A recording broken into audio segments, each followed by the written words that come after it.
La horrible conclusión que se había ido abriendo camino en mi espíritu de manera gradual era ahora una terrible certeza. Estaba perdido por completo, perdido sin esperanza en el amplio y laberíntico recinto de la caverna de Mamut. Dirigiese a donde dirigiese mi esforzada vista, no podía encontrar ningún objeto que me sirviese de punto de referencia para alcanzar el camino de salida. No podía mi razón albergar la más ligera esperanza de volver jamás a contemplar la bendita luz del día, ni de pasear por los valles y las colinas agradables del hermoso mundo exterior. La esperanza se había desvanecido. A pesar de todo, educado como estaba por una vida entera de estudios filosóficos, obtuve una satisfacción no pequeña de mi conducta desapasionada, porque, aunque había leído con frecuencia sobre el salvaje frenesí en el que caían las víctimas de situaciones similares, no experimenté nada de esto, sino que permanecí tranquilo tan pronto como comprendí que estaba perdido. Tampoco me hizo perder ni por un momento la compostura la idea de que era probable que hubiese vagado hasta más allá de los límites en los que se me buscaría. Si había de morir, reflexioné, aquella caverna terrible pero majestuosa sería un sepulcro mejor que el que pudiera ofrecerme cualquier cementerio. Había en esta concepción una dosis mayor de tranquilidad que de desesperación. Mi destino final sería perecer de hambre. Estaba seguro de ello. Sabía que algunos se habían vuelto locos en circunstancias como esta. Pero no acabaría yo así. Yo solo era el causante de mi desgracia. Me había separado del grupo de visitantes sin que el guía lo advirtiera. Y, después de vagar durante una hora aproximadamente por las galerías prohibidas de la caverna, me encontré incapaz de volver atrás por los mismos vericuetos tortuosos que había seguido desde que abandoné a mis compañeros. Mi antorcha comenzaba a expirar. Pronto estaría envuelto en la negrura total y casi palpable de las entrañas de la tierra. Mientras me encontraba bajo la luz poco firme y evanescente, medité sobre las circunstancias exactas en las que se produciría mi próximo fin. Recordé los relatos que había escuchado sobre la colonia de tuberculosos que establecieron su residencia en estas grutas titánicas, por ver de encontrar la salud en el aire sano, al parecer, del mundo subterráneo, cuya temperatura era uniforme para su atmósfera e impregnado su ámbito de una apacible quietud. En vez de la salud, habían encontrado una muerte extraña y horrible. Yo había visto las tristes ruinas de sus viviendas defectuosamente construidas, al pasar junto a ellas con el grupo, y me había preguntado qué clase de influencia ejercía sobre alguien tan sano y vigoroso como yo una estancia prolongada en esta caverna inmensa y silenciosa. Y ahora, me dije con lóbrego humor, había llegado mi oportunidad de comprobar si es que la necesidad de alimentos no apresuraba con demasiada rapidez mi salida de este mundo. Resolví no dejar piedras sin remover, ni desdeñar ningún medio posible de escape, en tanto que se desvanecían en la oscuridad los últimos rayos espasmódicos de mi antorcha. De modo que, apelando a toda la fuerza de mis pulmones, proferí una serie de gritos fuertes, con la esperanza de que mi clamor atrajese la atención del guía. Sin embargo, pensé mientras gritaba que mis llamadas no tenían objeto, y que mi voz, aunque magnificada y reflejada por los innumerables muros del negro laberinto que me rodeaba, no alcanzaría más oídos que los míos propios. Al mismo tiempo, sin embargo, mi atención quedó fijada con un sobresalto al imaginar que escuchaba el suave ruido de pasos aproximándose sobre el rocoso pavimento de la caverna. Estaba a punto de recuperar tan pronto la libertad. ¿Habrían sido entonces vanas todas mis horribles aprensiones? ¿Se habría dado cuenta el guía de mi ausencia no autorizada del grupo y seguiría mi rastro por el laberinto de piedra caliza? Alentado por estas preguntas jubilosas que afloraban en mi imaginación, me hallaba dispuesto a renovar mis gritos con objeto de ser descubierto lo antes posible, cuando, en un instante, Mi deleite se convirtió en horror a medida que escuchaba. Mi oído, que siempre había sido agudo y que estaba ahora mucho más agudizado por el completo silencio de la caverna, trajo a mí confusamente la noción temible e inesperada de que tales pasos no eran los que correspondían a ningún ser humano mortal. Los pasos del guía, que llevaba botas, hubieran sonado en la quietud ultraterrena de aquella región subterránea como una serie de golpes agudos e incisivos. Estos impactos, sin embargo, eran blandos y cautelosos, como producidos por las garras de un felino. Además, al escuchar con atención, me pareció distinguir las pisadas de 4 patas, en lugar de 2 pies. Quedé entonces convencido de que mis gritos habían despertado y atraído a alguna bestia feroz, quizás a un puma, que se hubiera extraviado accidentalmente en el interior de la caverna. Consideré que era posible que el Todopoderoso hubiese elegido para mí una muerte más rápida y piadosa que la que me sobrevendría por hambre.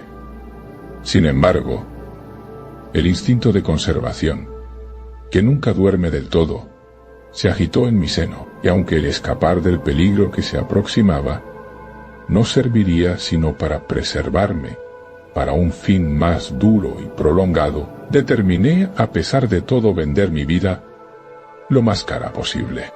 Por muy extraño que pueda parecer, no podía mi mente atribuir al visitante intenciones que no fueran hostiles. Por consiguiente, me quedé muy quieto, con la esperanza de que la bestia, al no escuchar ningún sonido que le sirviera de guía, perdiese el rumbo, como me había sucedido a mí, y pasase de largo a mi lado. Pero no estaba destinada esta esperanza a realizarse. Los extraños pasos avanzaban sin titubear. Era evidente que el animal sentía mi olor, que sin duda podía seguirse desde una gran distancia, en una atmósfera como la caverna, libre por completo de otros efluvios que pudieran distraerlo. Me di cuenta, por tanto, de que debía estar armado para defenderme de un misterioso e invisible ataque en la oscuridad, y tanteé a mi alrededor, en busca de los mayores entre los fragmentos de roca que estaban esparcidos por todas partes en el suelo de la caverna, y tomando uno en cada mano para su uso inmediato, esperé con resignación el resultado inevitable. Mientras tanto, las horrendas pisadas de las zarpas se aproximaban. En verdad, era extraña en exceso la conducta de aquella criatura. La mayor parte del tiempo, las pisadas parecían ser las de un cuadrúpedo que caminase con una singular falta de concordancia entre las patas anteriores y posteriores, pero a intervalos breves y frecuentes. Me parecía que tan solo 2 patas realizaban el proceso de locomoción. Me preguntaba cuál sería la especie de animal que iba a enfrentarse conmigo. Debía tratarse, pensé, de alguna bestia desafortunada que había pagado la curiosidad que la llevó a investigar una de las entradas de la temible gruta, con un confinamiento de por vida en sus recintos interminables. Sin duda le servirían de alimento los peces ciegos, murciélagos y ratas de la caverna, así como alguno de los peces que son arrastrados a su interior cada crecida del río Verde, que comunica de cierta manera oculta con las aguas subterráneas.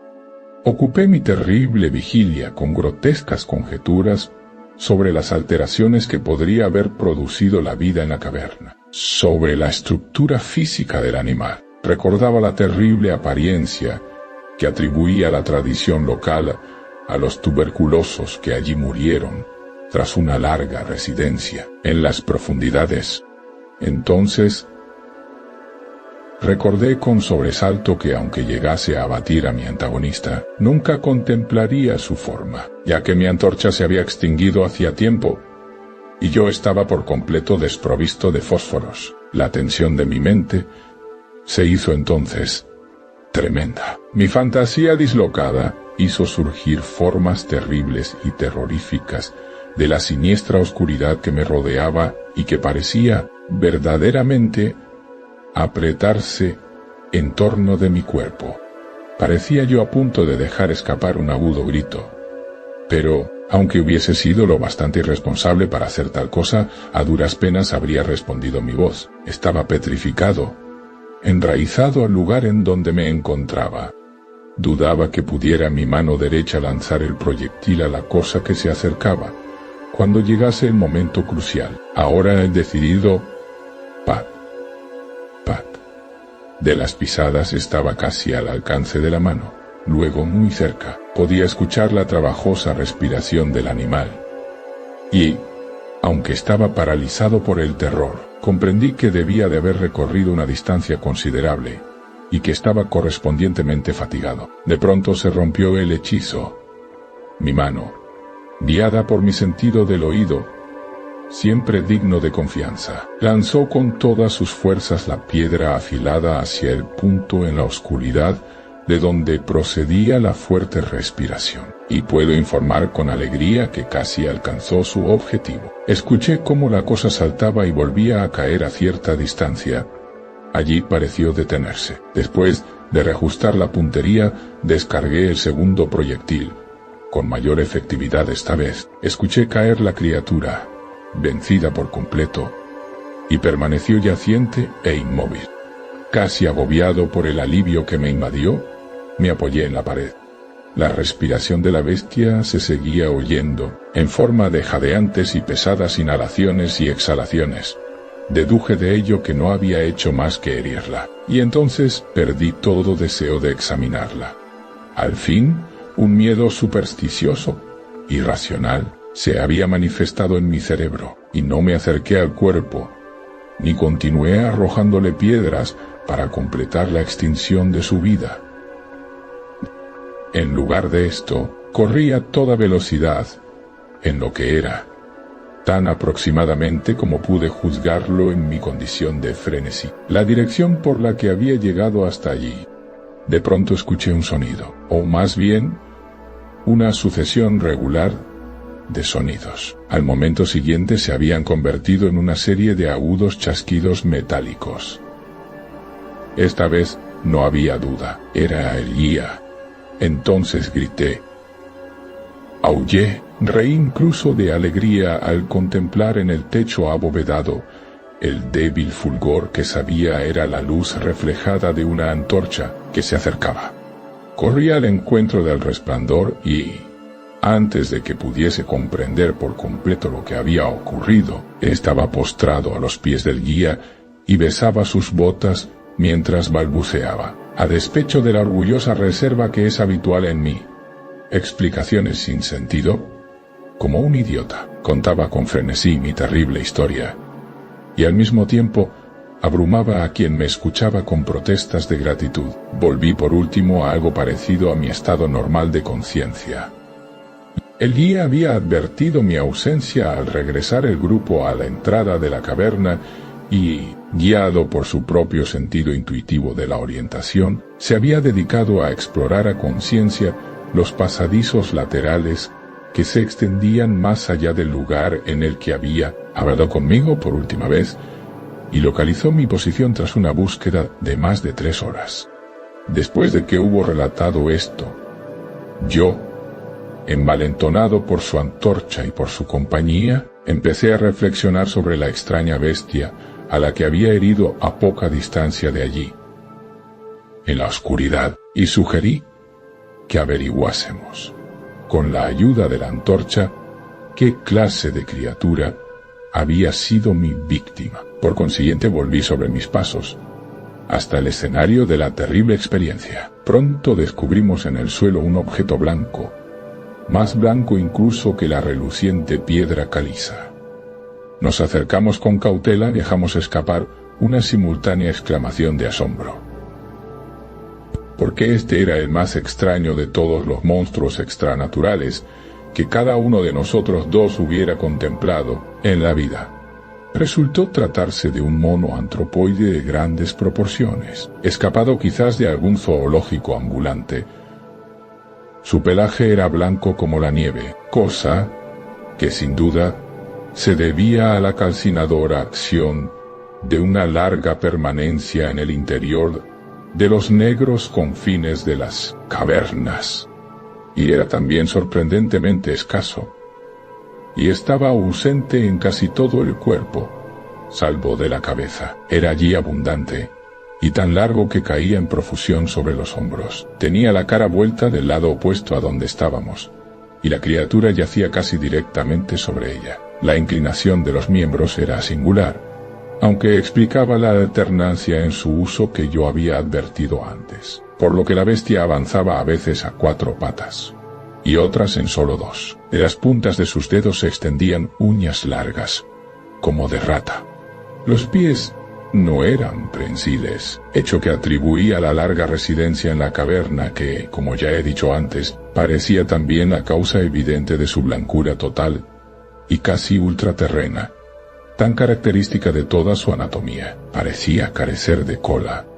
La respiración se había debilitado mucho, y el guía sacó su pistola con la clara intención de despachar a la criatura, cuando de súbito un sonido que ésta emitió hizo que el arma se le cayera de las manos sin ser usada. Resulta difícil describir la naturaleza de tal sonido. No tenía el tono normal de cualquier especie conocida de simios, y me pregunté si su cualidad extranatural no sería resultado de un silencio completo y continuado por largo tiempo, roto por la sensación de llegada de luz que la bestia no debía de haber visto desde que entró por vez primera en la caverna.